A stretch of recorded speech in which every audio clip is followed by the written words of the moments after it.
ஆடி மாத ஞாயிற்றுக்கிழமைகளில் பார்த்தீங்கன்னா சின்ன சின்ன அம்மன் கோயிலில் கூட கூழ் வார்த்தல் அப்படிங்கிறது ரொம்ப விமர்சையாக நடைபெறும். இதுக்கு பின்னாடி ஒரு புராண கதை இருக்குது. முனிவர் ஒருத்தர் இருக்காரு, ஜமதக்னின்னு. அவங்களுடைய மனைவி ரேணுகா தேவி. இவங்க 2 பேரும் சிவனடியார்கள். சிவனையும் பார்வதியும் வழிபட்டு வாழ்கிறாங்க. திடீர்னு ஒரு நாள் முன்பகை காரணமாக இந்த ஜமதக்னி முனிவரை கொன்னுடுறாங்க.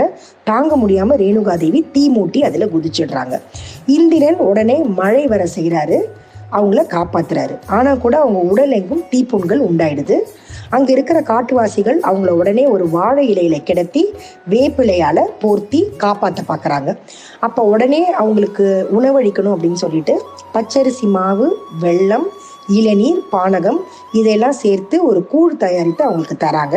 அவங்க சிவன் அருளால் உயிர் பெற்று திருப்பி வாழ ஆரம்பிக்கிறாங்க. இதை நினைவு கூறும் வகையில் தான் ஆடி மாதத்தில் ஆடி கூழ் தராங்க. ஆடி கூழை தேடி குடிப்போம்.